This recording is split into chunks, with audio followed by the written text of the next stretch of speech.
What's up, incredible, loved, and valued people. I am MMA McDaniel, and I am just so thankful for your life. I'm so thankful that you are here on the Have You Heard podcast. Guys, we are in part 4 of this series that I am loving with my sweet mama, and I am just so excited about our conversation today. So friends, grab your headphones and let's get into the word.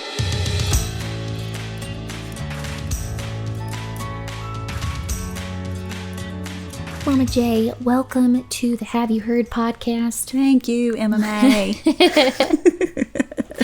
What made you smile this week? So I found a new Starbucks coffee that I really like. And so I get so excited in the mornings because at our office, we do have like a little coffee shop and they make it for me. And it makes me smile every day. What do you get? So it's a venti, and I had to save it on my phone on my favorites so that I could remember how to say it. So I'm probably not going to get it right, but it is a venti brown sugar oat milk shaken espresso. Wow. And it is divine, and I get it half sweet. So I get a little bit of the bitter of the coffee. It's so good. I so agree. There's something about just having that drink that you look forward to. Yes, and it's iced. I get it iced. It's great. That's so nice. Yes. I know Josh has been making me lattes lately, and I'm not a huge I need coffee to give me energy person, but it's more of like, wow, this is just such an exciting, looked forward to part of my morning. It just brings me joy. I know. And I agree with you. It's just, That's right. I love that. And I love that you're talking about how you like just being in the office, because it kind of feeds into what we're talking about today. I had so many people from different seasons of life ask you if they could sit down with you and ask you anything. It was a lot about work-life balance. So I am I'm either married or I just have tons of friendships, and I also have work and I have kids and I have just my life. There's so many moving aspects and so many components. How do I balance it well and be 100% there when I'm there? Yeah. So I would just say there's no such thing as work-life balance. I think that's one thing that you have to wipe up. Well, there you go, folks. It doesn't exist. It is called work-life integration. Wow. And when I think you get that perspective, it's different, because I think work-life balance, you're trying to figure out when to shut one off and when to start another, and you're balancing the two, and you never are going to do that really well. I had to figure it out that it's actually, how do I make these two parts of my life really intertwine well, and I integrate them, and so that I'm not missing the big moments on either side of the equation. So I would say it's work-life integration. Yeah, and I wouldn't say I've always done it well. I was going to ask you, have you always done it as well as you just put it? I sucked at it early on in my career. But I do think you just trial and error, you learn what is working and what isn't working. And so it probably took me, I would say halfway into my career, 10 years into my career, before I really figured it out and started really getting a lot better at it. And what it looked like was there were going to be things that I would miss from the family. And it was just part of it. I was going to miss some things, but I wasn't going to miss the big things. The things that I would regret, like the big ball games, the big awards programs, the big, whatever. I'm not going to miss those things, the birthday parties, those moments I'm not going to miss. Yeah. But there may be little things here and there that I'm probably going to miss, because I do have a responsibility and an accountability at work that I have to also represent. And so I think making sure that you're integrating them really well, that you as the family understand the responsibilities you have at work. Yeah. Those things are out in the open. They're understood. and that they know you're not going to miss the big things. And then work understands that you are part of a family. And if you're a mom, you're a mom, and you've got kids and you have a husband, and there are things that you're going to put on your calendar, you're going to block them off, and it helps you not have to even try to worry about working around things. And so I do work really hard about keeping a really robust calendar at work. And so if I know there's family things coming up, if it's vacation, if it's any kind of family get together, like I block it off to make sure that it's understood that I'm not going to work on top of that. But I do think it's about integration. I do think that the balance part of it causes people to they end up tilting one way or the other too far, and they're not successful on one side of the equation. Wow, I feel like every single episode I'm having a brain fart. You are. I think this is the third in a row. This is the third one. Why? Oh, there it is. Wow, guys, this is just very real. But what I hear you saying is that it's so important to really get honest and have clarity on what do I value. Yes. And then allow your scheduling to flow from that. Yeah. And then I think you'll always be grateful for what your schedule turns out to be, because it's going to reflect your values. Yeah. Yes, 100%. Yeah. And I would love, because I feel like just with your honesty, even in our last conversations on the podcast, like have so beautifully demonstrated the sweetness of transparency and honesty. And in that, I have just seen like you grow so much. And I would love for you to share, like you've been in the corporate world for 20 plus years. And I fully believe, I think you could totally agree with me, that has played a role into how God has grown you and strengthened your character. So I would love for you to just share like some lessons that you've learned and ways that you've been strengthened as a person through the corporate world over the last 2 decades. No, I think that's a great question, because I think, your first question about the work-life balance or integration is part of that story too. I think you definitely, and especially in a corporate environment, you do have to learn what is important for you. What are your core values? What are the things that are non-negotiable? And understanding that those things are going to cost you something. Everything has a cost associated with it. And are you okay with that cost? So I've been I've actually worked for the same company for over 21 years and grown up in one particular organization of that. I'm a pharmacist by trade, for those of you that don't know. So started in the pharmacy side of the business and serving people as a pharmacist in Monroe, Louisiana, and honestly fell in love with that profession. I loved working alongside people. And so that's what I loved about pharmacy, was that I was helping people from a health perspective and in the community. And I would have my regular patients that would come up, and I loved that. But then I was also working alongside this same team of about 10 people, my cashiers, my technicians, the other pharmacists that I worked with. And I work for Walmart. And so I was part of a bigger box that had, 200-300 people in the store as well. And so you were just part of a family, and I loved it. And I think I was a pharmacy manager until about 2008. Kind of going back to the story we told a few weeks ago, about God taking me on this journey. You're going to kind of hear this a little bit. So 2008, I got a little bored doing the pharmacy manager role. I wanted to do something more. And so I love problem solving. Like that's a skill set that I have. You're good at it. I love it. Yes. And so I told my boss at the time, I said, I'm bored. I want to do something different. He said, you know what? There is a market down in Mobile, Alabama that actually we're trying to hire a leader to run those tips, like 10 or 12 pharmacies and vision centers. So why don't you just go and run it in the interim over the summer, see if you like it. If so, maybe that's your next step. Sure.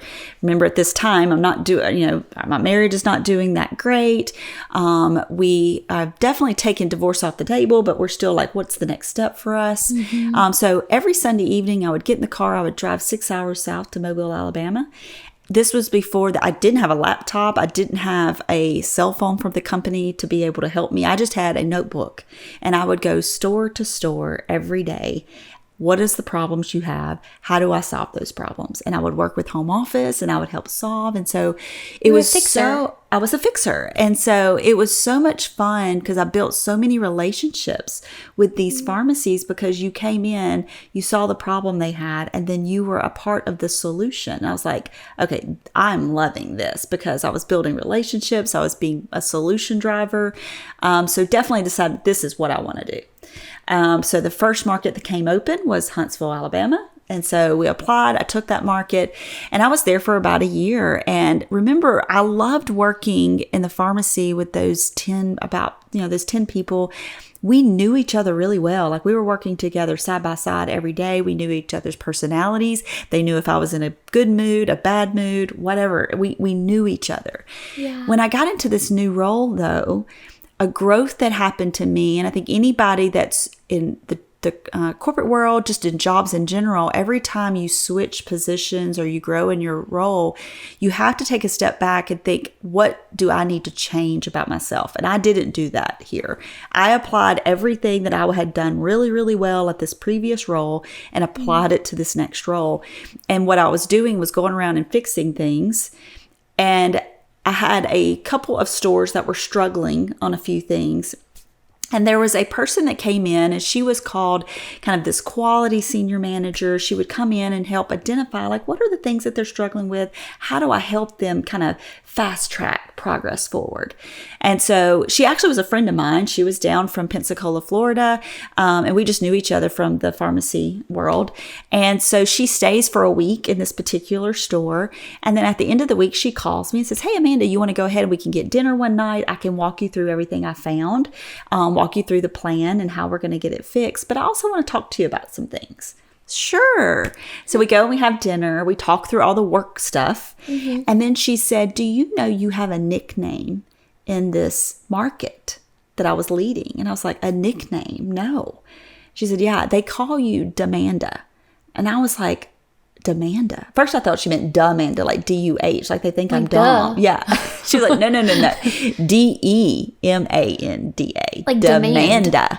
And I was like, why? And she said, well, wow, you may need to figure that out. So I kind of, from a personal aspect of it, I had two routes to take. I could be very prideful and say, you know what, I'm the leader here. You're going to do what I say. And how dare you call me Demanda? Or I could say, you know what, this is an opportunity for me to seek to understand what is it about me that is causing this perception that I'm being demanding. Because I didn't feel like I was being demanding, but obviously that was their reality. Yeah. So I did. I sat down and had a lot of conversations, one-on-one, in groups, trying to understand. And it all boiled down to my communication and how I was communicating to the people around me. I was barking orders. I was demanding, this is what we need to do, all with good intention. I was trying to help them solve problems.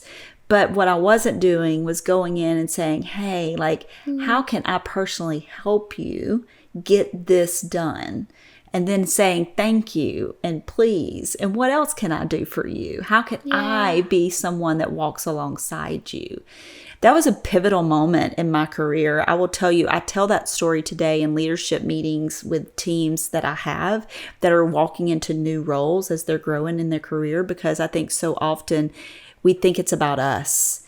And when you're coming from a role where you're a doer and you're growing into a role where you're doing more leading, you really have to understand, what does that look like? What do I have to do differently in a leadership role versus a doer role? So from there, that was 2010. And so fast forward now to 2023. And I have held numerous different roles. And I am currently a VP within the company. And this role, it is not a doer at all. It is all about leadership. And so when I look back at what I was, even in that market director role, in the pharmacy manager role, it's amazing the growth that I've had as a person, because now what I do every day is I empower people with their thoughts. What ideas do they have? How do I encourage them to go walk out those ideas? How do I bust down barriers that may be preventing them from being successful? I'm not the doer. And I think it takes a person always being willing to learn. I have to learn every day. And if you ever feel like you've reached a place where you don't have to learn, you're setting yourself up for failure. And that could be in your faith walk. That can be in your work. That could be in your marriage. That could be parenting teenagers, adult children, like we talked about last week. Like, you have to constantly be in a state of learning. And that's probably what I've learned the most in my, call it my corporate experience, just because that's my personal experience, but it's my work life, is that I'll never continue to grow if I can't learn. I was actually talking to a leader that works in another piece of the organization a few weeks ago, and he said, Amanda, you can teach anything you're willing to learn. And that stuck with me, that wow, you don't have to be afraid of the foreign as long as you're willing to learn it. Because if you learn it, you can teach it. And so that's kind of my new motto now. Can I learn it? Yes. Okay, I can teach it. Wow. That is so, I feel like that's a nugget I will carry with me always. And I love two things. One, that your friend told you. Yes. Do you know that you have a nickname? Because I once heard somebody say that the best of friends will speak good about you behind your back and speak quote unquote bad about you to your face. Yep. And the fact that she was able to tell you the quote unquote bad thing, the hard thing to say to your face, like that just showed that she cared about you. Yeah. And she was like, now you need to go figure out why, but I'm going to give you this information because I believe it'll be helpful for you if you respond to it the right way. Yeah. And that leads me to the next thing of, I think it's cool you said I could have responded in two ways, either with pride of, well, this is just what I say and this is how it goes, or with humility and let's see how we can learn from this, how we can go and serve better, how can we go build relationships with these people, set them up for success. And I even, from my personality, could see myself responding in an even different way that would be unhealthy. And that is, I get in total like self-pity, shame mode of, oh no, that's who I am. And I believe that pride and that insecurity, the enemy can use both and run with it if you let him. Like, he can keep you from having a humble, learning heart posture to grow in the way God is wanting to grow you, by either making you think that like you have nothing to learn, or you don't have the right to learn because of how much you failed. And so just to hear your response of, no, I'm not going to go sit and wallow in the mistakes that I've made, because that's not who I am. It's what I did. Yeah. But I also am not so big and mighty that this is the throne I'm sitting on and they could deal with it. It's like, the best leader is a servant. And 100%. So I'm going to humble myself and have a learning heart posture. And because of that, I'm actually about to be able to teach and set these people up for success in a way that I could have never had I gone either one of those other directions. Well, and I think as Christ followers, we have to think about how we're representing ourselves so that when the opportunity presents itself for us to introduce Christ to someone, have we experienced a relationship with them that they would be willing to listen? And if it's always about your title and about who you are, they're never going to listen about who you follow and why you follow them. Yeah. And so I think for me also, I think it's no secret in my workplace that I'm a Christ follower and I'm a believer. And I am able to have open dialogue with ones that I work with because of how I walk every day at work. And so I think you have to always check yourself at the door that I'm walking in to my mission field here. This is one of my mission. My home is a mission field. My work is a mission field. Sometimes my car is a mission field, but this is one. And when I walk in, I have to represent myself in such a way that I am doing the best I can with the job that I have, but I'm representing Christ in everything I do. Sometimes it's being bold. Sometimes I have to push hard. Let's get something done. But regardless of what I'm doing it with a nurturing heart, with a loving heart, and with a foundation of I am here to help everyone succeed. And I think as long as you keep that type of just essence and personality about you, you always leave the door open for a conversation about Christ. And ultimately, that's the whole purpose of the day, right? I mean, that's the paycheck's not the purpose. The purpose of the day is there's a door open so somebody could come sit down with you and have a conversation about Christ. And you have to always model a behavior that they would be willing to have that conversation with you. It's like a Jesus saying, like, they will know you follow me by your love. Yeah. And he's like, let your light so shine so that they may see your good works and glorify your Father in heaven. And sometimes it's not like, oh, she's so serving. She's so humble. She's so loving and nurturing. She leads with boldness. Like, I'm going to go glorify the Father. Sometimes glorifying the Father means, hey, how do you, I've noticed this, and it does lead to conversation. So I hope those listening, I feel like there's so many takeaways here, but one of the things I hope you take away is that whether the Lord has given you a space to have a podcast and write books and work vocationally in a church or anything in that space, or he's literally called you to the corporate world, you are called to ministry if you are a follower of Christ. And I just thank you, Mom, for showing us so much today. But a big takeaway is that I'm in ministry no matter where I'm at. That's right. Yeah. Yeah. I love you. I love you too. Guys, we love y'all. And we'll talk to y'all next week. See ya.